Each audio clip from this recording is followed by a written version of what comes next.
Saat ku masuk ke hadirat-Mu, bawa persembahan ke tempat kudus-Mu. Pujian ku naikkan, sembah ku berikan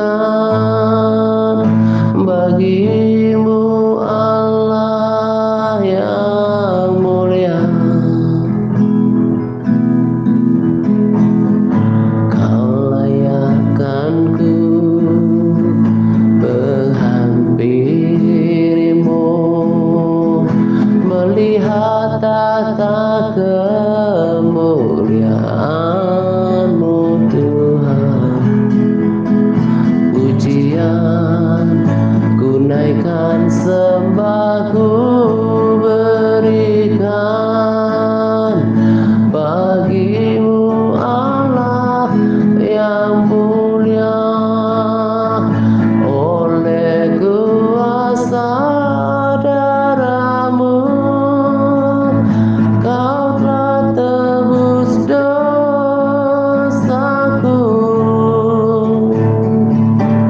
Kekudusan-Mu melingkupiku, kasih-Mu mengalir mengubahkan hidupku. Sungguh besar anugerah-Mu,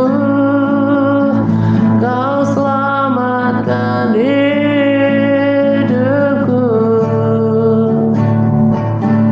Ku menjadi ciptaan yang baru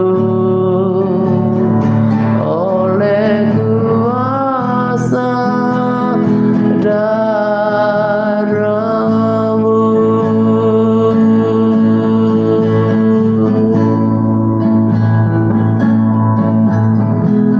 Saat ku masuk ke hadirat-Mu, bawa persembahan ke tempat kudus-Mu. Pujian ku naikkan, sembah ku berikan bagi-Mu, Allah yang mulia. Kau layakkan-Ku menghampiri-Mu, melihat tata kemuliaan-Mu Tuhan. Pujian ku naikkan, sembah ku berikan bagi-Mu, Allah yang mulia. Oleh kuasa darah-Mu, Kau telah tebus dosa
bersyukur. Aku akan selalu ingat dan aku menghargai Tuhan, pengorbananmu di kayu salib. Engkau telah menderita bagiku Tuhan, Engkau telah disiksa, gantikan penebusanku. Terima kasih banyak.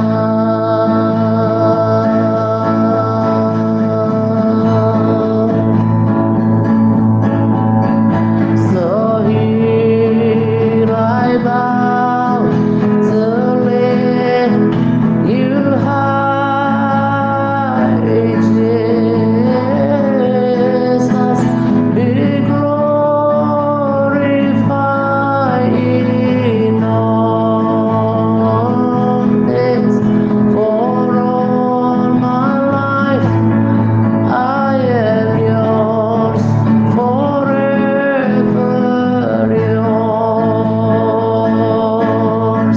So here I bow to lift you high, Jesus, be glorified in all things. For all my life I am yours, forever yours.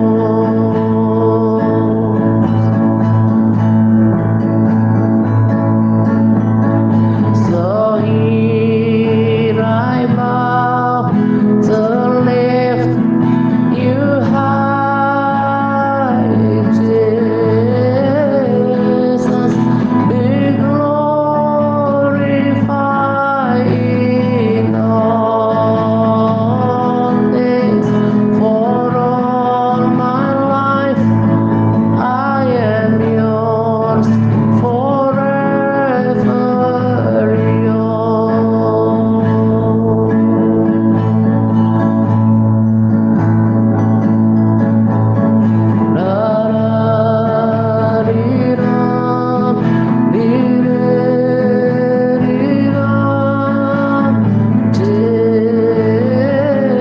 Jesus, be glorified in all things. For all my life I am yours, forever yours. I am yours, forever yours. I am yours, forever yours.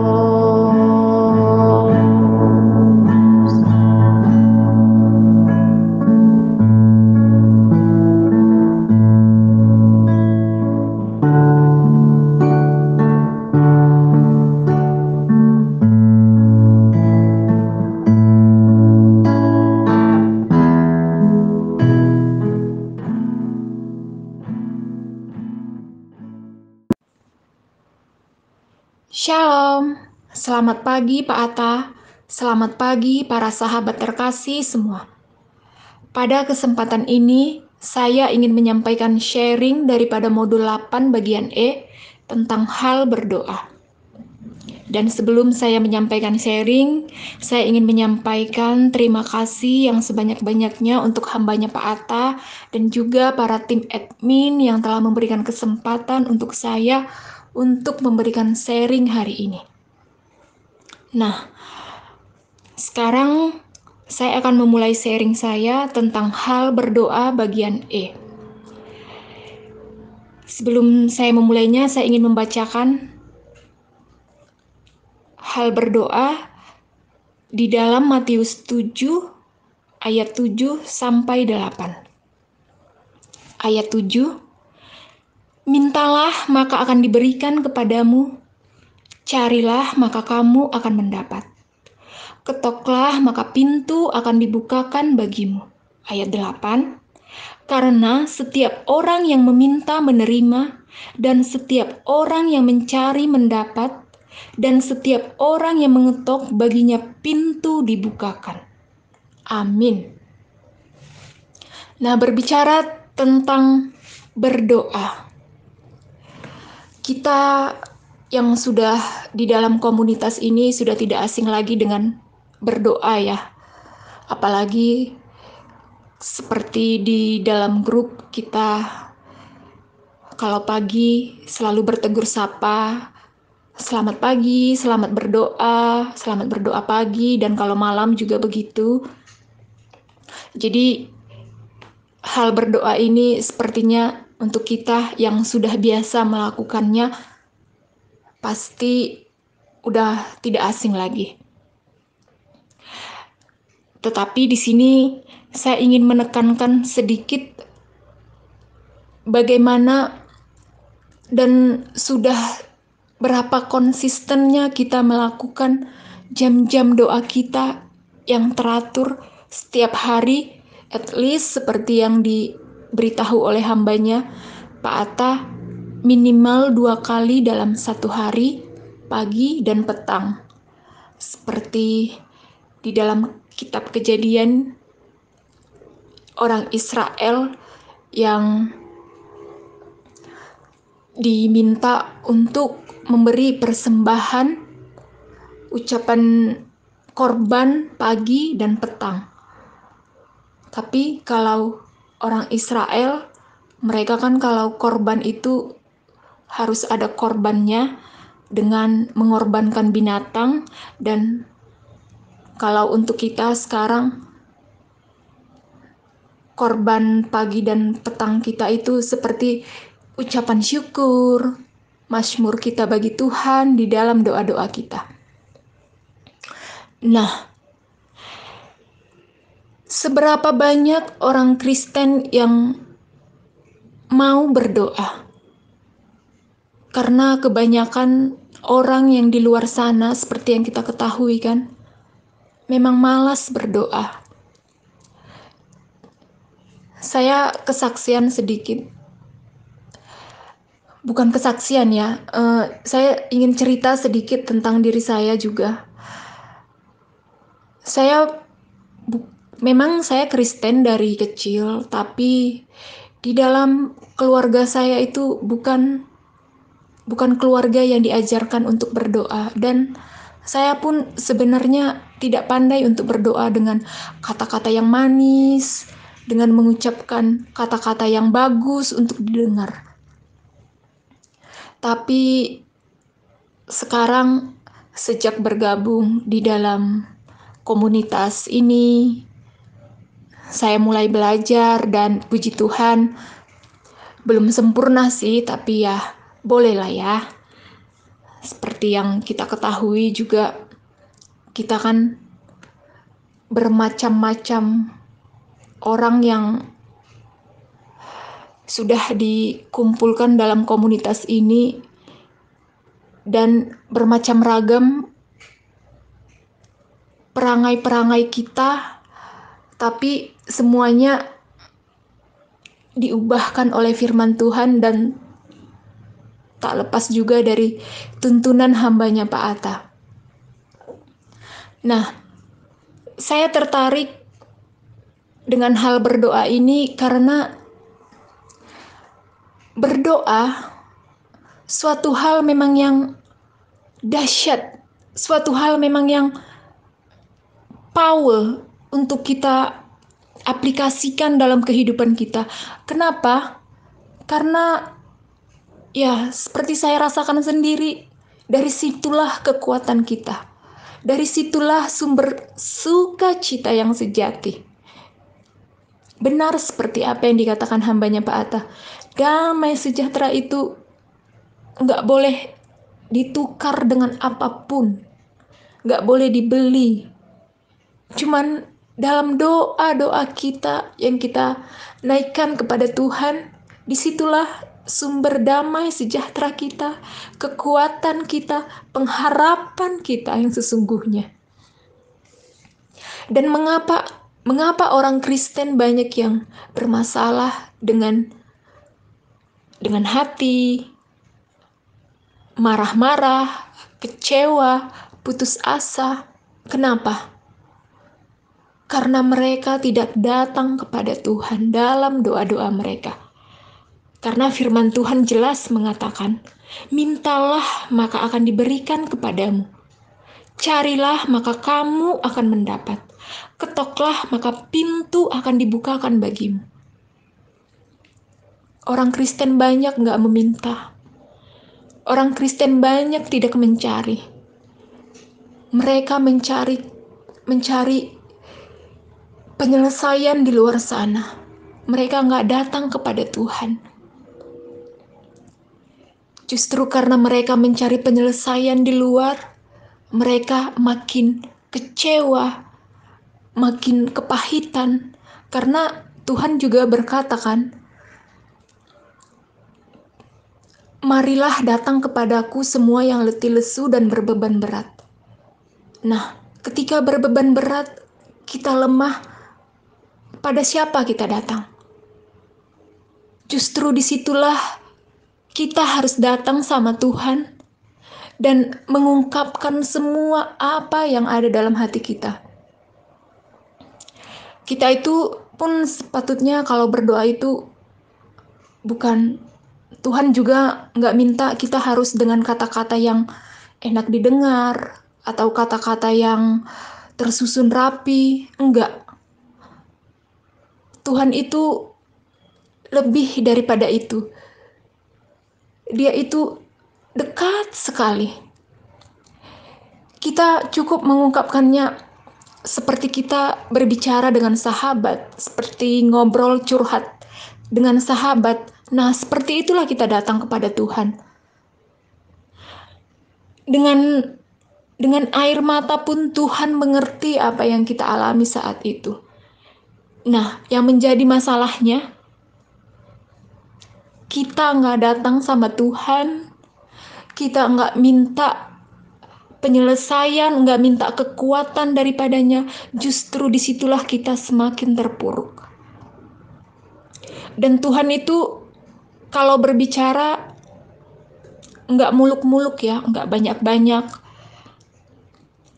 Dan jika kita meminta, itu juga nggak lepas daripada iman.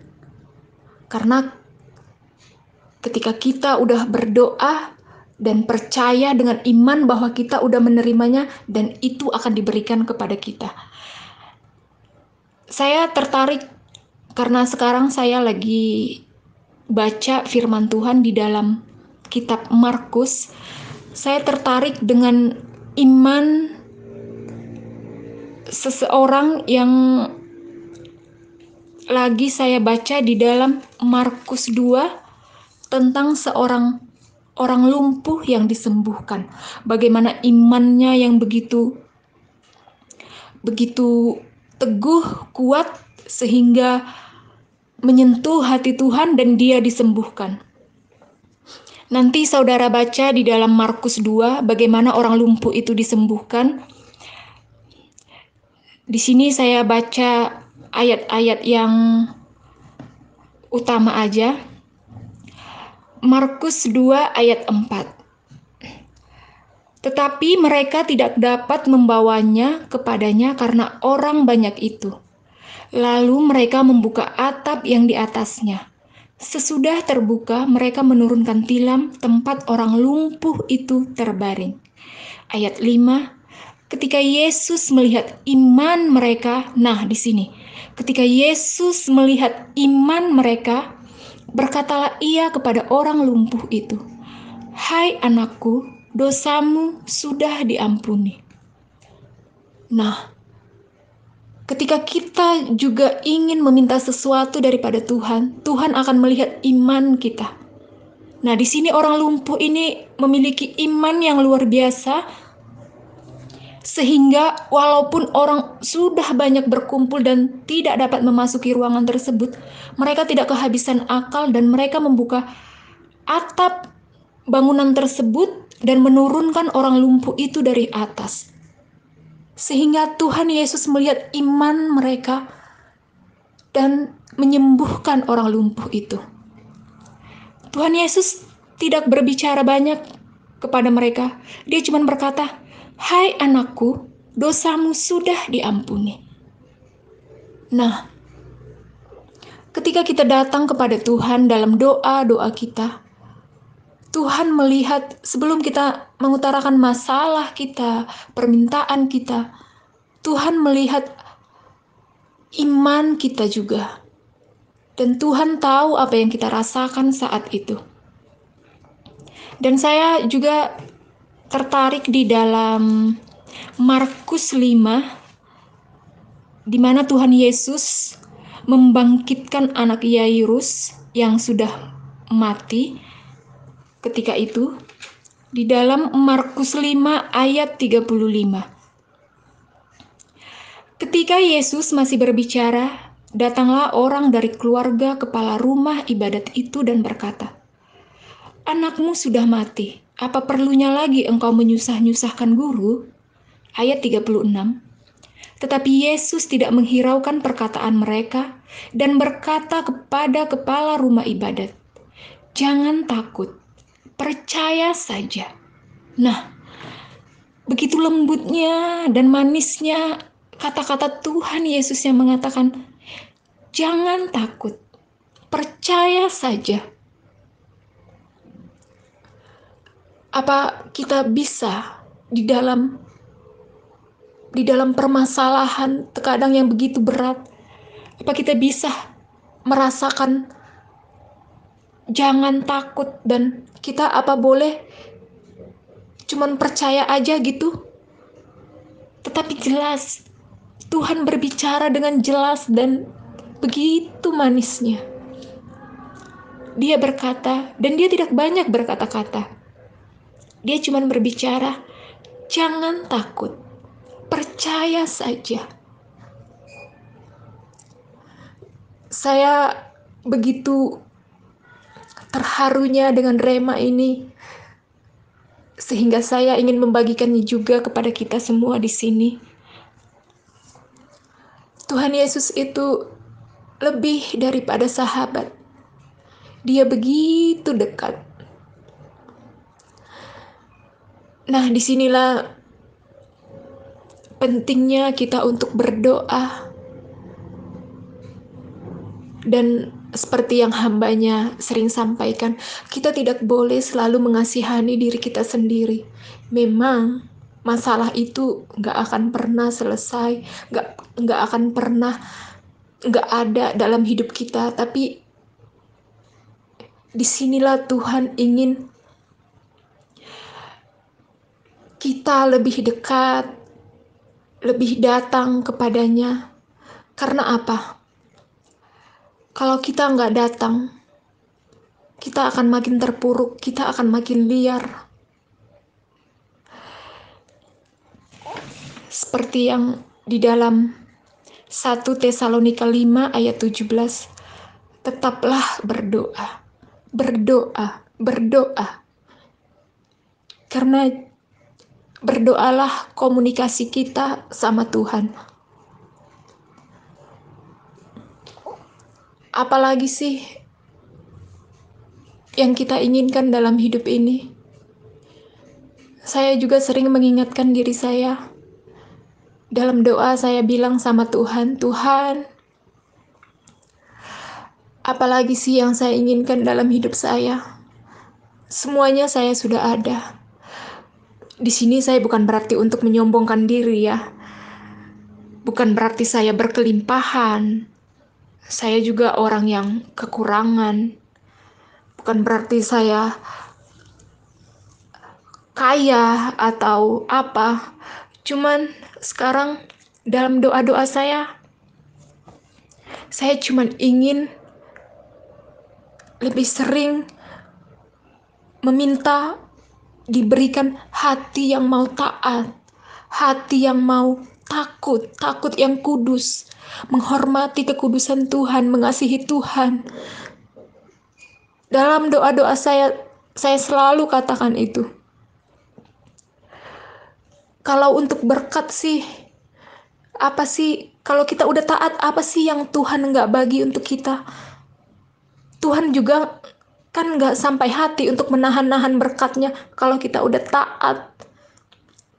Nah, justru berkat, kelimpahan, kekayaan itu sepertinya urusan belakang. Dan urusan yang terutama itu sepertinya yang penting taat aja dulu. Urusan berkat itu biar Tuhan yang ngatur deh. Dan saya bilang sama Tuhan, Tuhan, apa sih lagi yang saya inginkan dalam hidup ini? Kesehatan Tuhan beri. Bukan berarti berkat itu harus dari materi, kekayaan ya. Dalam hal kesehatan, damai sejahtera, itu pun udah melebihi kelimpahan. Kelimpahan yang Tuhan berikan untuk kita. Saya kalau sekarang disuruh pilih untuk taat dalam hal keuangan atau taat dalam hal menjaga kekudusan hidup, saya kalau disuruh pilih yang paling sulit itu hal menjaga ketaatan dan kekudusan hidup. Kenapa?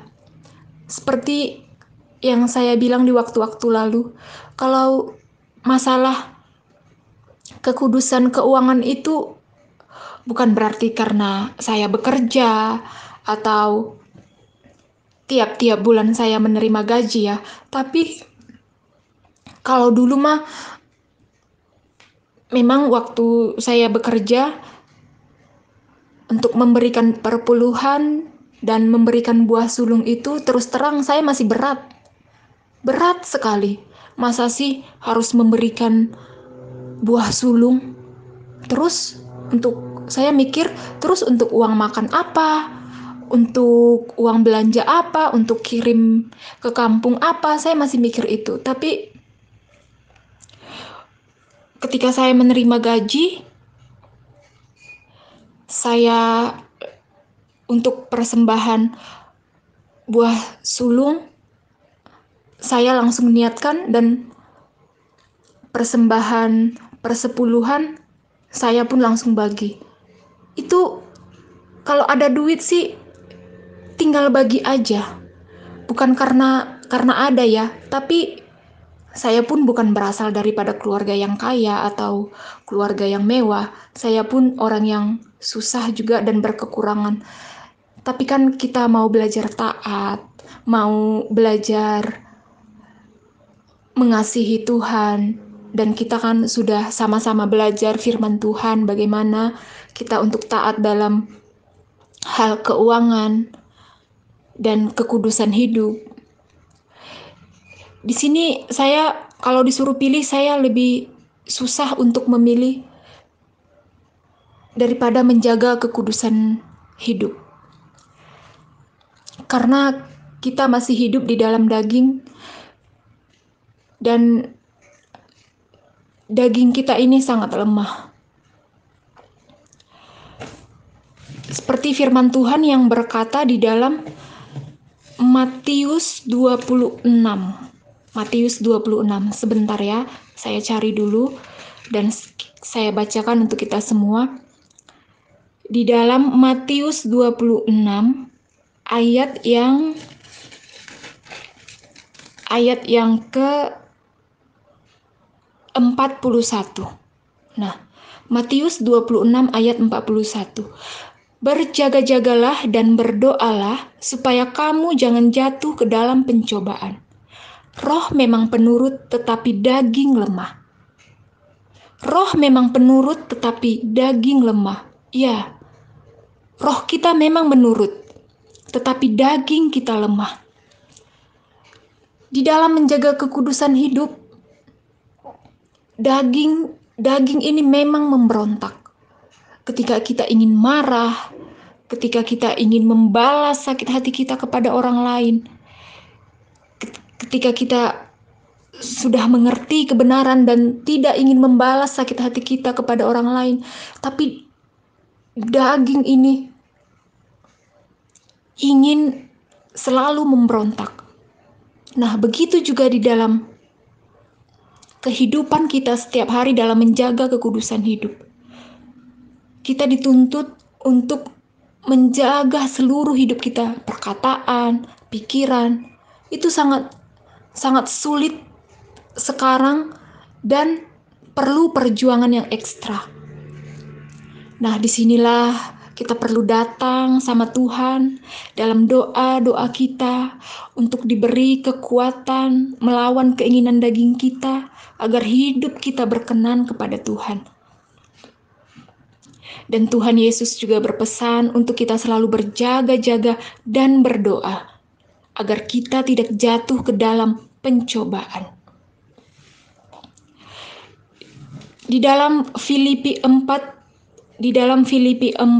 ayat 6 juga berkata, "Janganlah hendaknya kamu khawatir tentang apapun juga, tetapi nyatakanlah dalam segala hal keinginanmu kepada Allah dalam doa dan permohonan dengan ucapan syukur." Nah, apa yang kita khawatirkan dalam hidup ini sekarang? Apalagi di masa pandemi sekarang, mungkin kita akan merasa sekarang yang lagi kita khawatirkan adalah keuangan. Benar.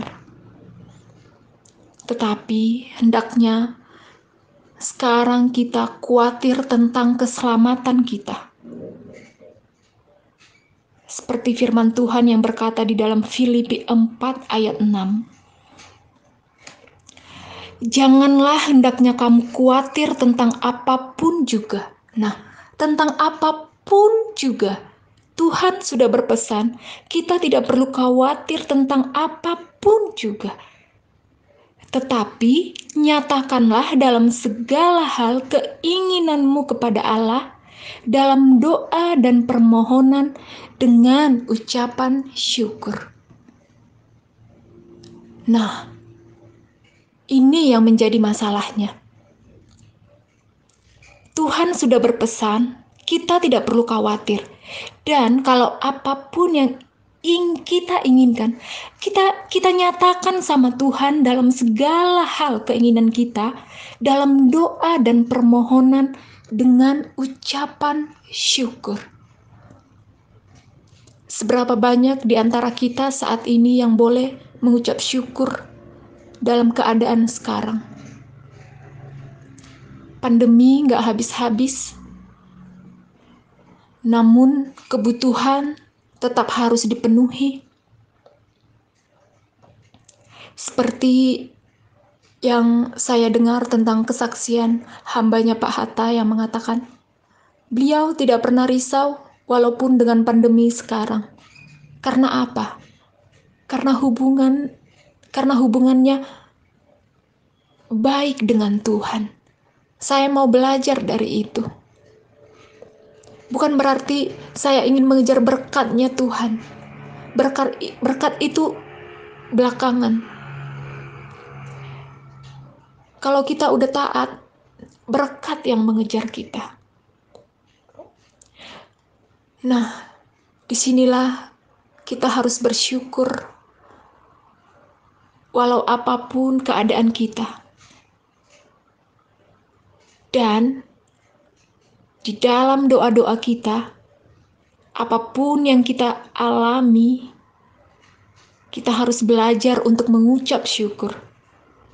Karena apa? Kalau kita mengeluh, masalah juga nggak akan selesai. Justru kalau kita datang sama Tuhan, kita mendapat kekuatan baru dan sukacita. Itu udah lebih dari cukup sekarang. Saya pun dalam doa-doa saya sekarang, saya cuman mau minta sama Tuhan, hati yang mau taat, hati yang mau takut akan Tuhan, dan hati yang mau mengasihi Dia. Kita bersyukur di dalam komunitas ini kita dipertemukan dengan orang-orang yang saling peduli, saling support satu dengan yang lain. Ketika ada yang ingin minta didoakan, kita bersatu hati mendoakan mereka. Dan seperti yang kita saksikan di dalam komunitas ini, Tuhan itu penjawab doa. Benar. Sudah banyak doa-doa kita yang udah dikabulkan Tuhan ketika kita bersatu hati mendoakan sahabat-sahabat kita. Dan seperti yang saya rasakan ketika kita ingin mendoakan sahabat kita, saya ketika menyebut namanya, seperti contoh mendoakan Ibu Wanti, mendoakan Bu Lini, mendoakan Ibu Walinang, menyebut nama mereka aja sepertinya terharu, penuh kasih gitu. Tuhan, saya berdoa untuk sahabat saya. Menyebut namanya itu seperti sudah saudara sendiri. Seperti sudah ahli keluarga sendiri. Bersyukur kita yang berada di sini. Dituntun dalam kebenaran yang sejati. Dan telah banyak kesaksian-kesaksian dengan doa-doa kita yang sudah dijawab Tuhan dalam komunitas ini. Untuk itulah kita sekarang harus lebih sungguh berdoa dan menjaga kekudusan hidup kita. Saya tertarik dengan postingan seorang sahabat, bukan sahabat ya, tapi saya berteman di Facebook dengan dia. Beliau mengatakan begini, pentingnya pemimpin rohani di dalam hidup kita ini. Nah, saat saya membaca postingan beliau, saya katakan dalam hati, terima kasih Tuhan Yesus untuk hamba-Mu Pak Atta. Kita bersyukur karena memiliki seorang Bapak rohani yang begitu mengasihi kita. Beliau mengatakan, kalau kita tidak ada pemimpin rohani, kita akan liar. Iya, benar sekali. Karena beliau bersusah-susah untuk selalu menegur kita, karena memang bukan untuk kepentingan beliau semata, tapi untuk kepentingan diri kita dan untuk keselamatan kita. Nah, saya juga belum sempurna dan masih banyak belajar untuk hidup di dalam takut akan Tuhan dan di dalam kebenaran, tapi kita mau terus belajar dan memperbaiki diri. Kita minta kekuatan pada Tuhan untuk lebih sungguh datang sama Tuhan dalam doa-doa kita. Dan kita semua yang sudah setia, yang sudah menjalankan PAR itu paket aktivitas rohani. Di dalam komunitas ini kami menyebutnya sebagai PAR, paket aktivitas rohani. Menjalankan PAR kita setiap hari. Dan kita semua saling memotivasi satu dengan yang lain, saling mendoakan karena firman Tuhan berkata, harus saling mendoakan supaya kita sembuh. Dan memang harus sepatutnya itu yang harus kita lakukan dalam hidup kita.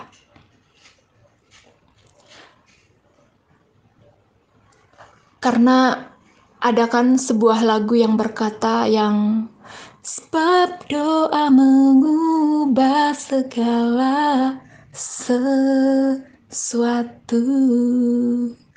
Nah, di dalam doa, apa yang tidak mungkin menjadi mungkin. Karena kita apa? Kita meminta daripada Sang Tuhan yang empunya segala-galanya. Jadi, kita harus berjuang melawan keinginan daging kita yang malas berdoa. Ini juga sebagai peringatan untuk diri saya pribadi ya. Saya juga harus mengingatkan diri saya untuk jangan malas berdoa. Sebab apa? Sebab di dalam doa kita ada kekuatan baru. Apa yang tidak mungkin kita lakukan, segalanya mungkin dalam Tuhan. Nah, di sini saya sangat terberkati dengan komunitas ini, dan saya berdoa untuk kita semua supaya kita semakin mengerti kehendak Tuhan dan mengerti panggilan kita masing-masing dalam hidup kita. Karena apa? Kita ini sudah dipilih oleh Tuhan, dan kita ini menjadi tiang doa untuk orang-orang di sekeliling kita, untuk keluarga kita, untuk bangsa kita, untuk kota kita. Nah, mari kita semangat untuk terus saling mendoakan, untuk menjaga kekudusan hidup, dan untuk saling memotivasi mengerjakan keselamatan dan kekekalan kita. Sambil terus memperbaiki diri, sampai kapan? Sampai Tuhan Yesus datang. Nah, ini saja sharing saya untuk pagi ini. Kiranya memberkati kita semua. Saya minta maaf kalau ada kata-kata yang tidak tersusun dan tidak pantas. Saya mohon dimaafkan. Semangat semangat berpuasa untuk para sahabat yang setia mengambil bagian dalam berpuasa. Selamat beraktivitas. Tuhan Yesus memberkati. So